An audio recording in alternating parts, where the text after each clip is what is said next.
Everyone, welcome to my YouTube channel Sai Khushi creations. आज के video में मैं आपको ये दिखाऊंगी कि तीज के सिंधारे पर आप अपनी बहनों के घर, बेटियों के घर क्या भेज सकते हैं। तीज के सिंधारे का बहुत विशेष महत्व होता है। खासकर शादी के बाद जो सबसे पहली तीज आती है उसका तो और भी ज़्यादा महत्व होता है। अब सिंधारा कौन देगा? आपको सिंधारा आपका कोई भी बड़ा दे सकता है, सासू माँ या फिर आपकी माँ, आपकी भाभी, आपकी जेठानी, कोई भी आपको सिंधारा दे सकता है। आपकी भाभी भी दे सकती हैं। तो अब सिंधारे में क्या क्या दे सकते हैं आप, यही मैं आपको आज की वीडियो में दिखाऊंगी। सबसे पहले तो आप चादर, साड़ी, कपड़े इत्यादि चीज़ें दे सकते हैं। साड़ी या सूट तो देते ही हैं सब, उसके साथ आप घर के लिए चादर भी दे सकते हैं। अब साड़ी किस किस की देनी होती है? आपकी बेटी की तो देनी ही होती है, और बहुत जगह पर सासू माँ की भी साड़ी या कपड़े दिए जाते हैं। तो इस प्रकार से लहरिए की, गोटे की साड़ी सावन में दी जाती है। खासकर सावन में लहरिया पहना जाता है। लहरिया का बहुत विशेष महत्व होता है। तो आप लहरिए की साड़ी दे सकते हैं, लहरिए का सूट दे सकते हैं। जो भी आपकी बहन बेटी पहने उन्हें वही कपड़ा आप दें। अगर साड़ी पहनती हो तो साड़ी दें, सूट पहनती हो तो सूट दें। आप लहरिए के प्रिंट का लहंगा, राजपूती पोशाक भी दे सकते हैं। तो यहाँ पर मैंने एक जो आप अपनी बहन या बेटी को साड़ी देंगे वो रखी है, एक लहरिए की साड़ी रखी है, और एक सासू माँ को देने वाली साड़ी भी रखी है। बहुत लोग ननंद को भी देते हैं, तो आप ननंद अगर कुंवारी हो तो सूट, शादीशुदा हो तो उनकी साड़ी भी रख सकते हैं। इसके अलावा मेकअप का सामान, जो भी प्रोडक्ट्स होते हैं, beauty products, skin care products, ये सब आप अपनी इच्छा अनुसार, अपनी बेटी की पसंद के अनुसार ले सकते हैं। कुछ भी लिया जा सकता है, mask, perfume, body lotion, body mist etcetera, जितनी भी चीज़ें होती हैं उनमें से उनकी पसंद का आप उन्हें कुछ भी दे सकते हैं। इसके अलावा कुछ सुहाग के सामान जो ज़रूर से देने चाहिए वो है बिंदी, सिंदूर, मेहंदी और चूड़ियाँ। ये सब तो आपको देना ही चाहिए। बिंदी, सिंदूर, मेहंदी, चूड़ी, ये 4 सामान तो ज़रूर से आपको भेजने चाहिए अपनी बहन बेटी के घर। और साथ में कपड़ा, 5वीं चीज़ तो रहेगी ही रहेगी। अब मेहंदी का सावन में बहुत विशेष महत्व होता है। सावन में तीज पर मेहंदी लगाई जाती है, तो आप उन्हें मेहंदी भी ज़रूर से दें। मेहंदी आप ज़्यादा भी भेज सकते हैं, आधा किलो का पैकेट, 1 किलो का पैकेट, या फिर 1 दर्जन कोन इत्यादि, ऐसे आप मेहंदी उन्हें भेज सकते हैं। फिर चूड़ियाँ, सावन में हरी चूड़ियों का, हरे रंग के बैंगल्स का बहुत विशेष महत्व होता है। हरी चूड़ी तो सावन में पहननी ही पहननी होती है।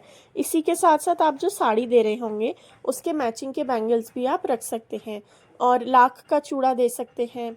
आपके यहाँ जैसी चूड़ियाँ चलती हो वैसी चूड़ी आप दे सकते हैं। पर हरे रंग की चूड़ी, कांच की हरे रंग की चूड़ी, ये जो चूड़ियाँ हैं मेरे हाथ में ये कांच की ही हैं। कांच की हरे रंग की चूड़ियाँ सावन में पहननी भी चाहिए और अपनी बहनों को, अपनी बेटियों को देनी भी चाहिए। ज़्यादातर ये बेटी के ससुराल में भेजा जाता है। बहुत लोगों की सासू माँ भी उन्हें तीज का सिंधारा देती हैं। अब सिंधारा जो है तीज के 1 दिन पहले मनाया जाता है और 1 दिन पहले ही भेजा जाता है।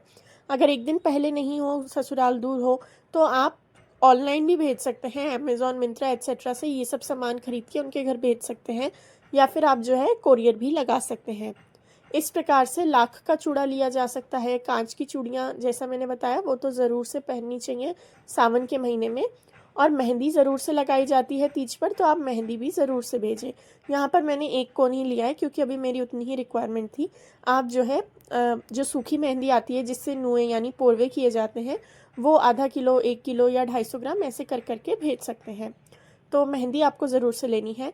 फिर मिठाई, मिठाई में क्या लेंगे ये आप अपने आप डिसाइड कर सकते हैं। पर सावन की जो मेन मिठाई है वो है घेवर। जैसे ही सावन लगता है घेवर आ जाता है, तो वो ज़रूर से दें। अब अगर घर में कोई छोटा बच्चा है, आपकी बहन बेटी का बच्चा है, उनकी जेठूता जेठानी के बच्चे एक्सेट्रा हैं, तो उनको आप टॉय दे सकते हैं। या फिर अपनी बेटी को भी as a good luck sign या फिर एक शुभ साइन की तरह आप उन्हें कोई टॉय, सॉफ्ट टॉय एक्सेट्रा भेज सकते हैं। फिर घर में सबके लड्डू गोपाल होते हैं, तो घर में लड्डू गोपाल के कपड़े भी ज़रूर से भेजने चाहिए, क्योंकि लड्डू गोपाल हर घर में, जिस भी घर में उन घर के बच्चे के रूप में माने जाते हैं, तो लड्डू गोपाल की ड्रेस भी ज़रूर से भेजें। साथ ही साथ लड्डू गोपाल के साथ अगर राधा रानी हो तो उनकी ड्रेस भी भेजें। हरे रंग की मिल जाए तो वो, वरना जैसे सावन है तो मैंने फूल पत्ती की ड्रेस ली है। फिर जो है नारियल, नारियल बहुत ही शुभ होता है। नारियल को श्रीफल बोला जाता है। नारियल इसीलिए किसी को भी देना बहुत शुभ है। अपनी बहन बेटी के घर सब सामान के साथ नारियल भी ज़रूर से भेजें। और इस तरीके से मैंने एक नारियल ले लिया है पानी वाला, जो पानी वाला नारियल हो वो आपको लेना है। फिर मिठाई भी दी जाती है, तो मैंने यहाँ तो काजू कतली ली है। घेवर का सीज़न आता है तो घेवर आना स्टार्ट हो जाता है तीज पर। कुछ और जाए या ना जाए, घेवर, हरी चूड़ियाँ और मेहंदी, ये 3 चीज़ों तो ज़रूर से भेजनी चाहिए। तो आप जो है घेवर की मिठाई लें, या उसके साथ साथ जो दूसरी मिठाई पसंद हो घर वालों को, वो मिठाई भी आप ले सकते हैं। तो यही सब सामान लिया जाता है। इसके साथ रुपयों का लिफाफा भी रखा जाता है। वो आप अपनी बहन बेटी के लिए, उनकी सासू माँ के लिए और घर में जितने भी सदस्य हो उस हिसाब से देखकर आप रख सकते हैं। तो इस तरीके से जो है तीज का सिंधारा भेजा जाता है, और ये तीज से एक दिन पहले भेजा जाता है। वीडियो अच्छा लगा हो तो लाइक करें, चैनल को सब्सक्राइब करें। हैप्पी तीज।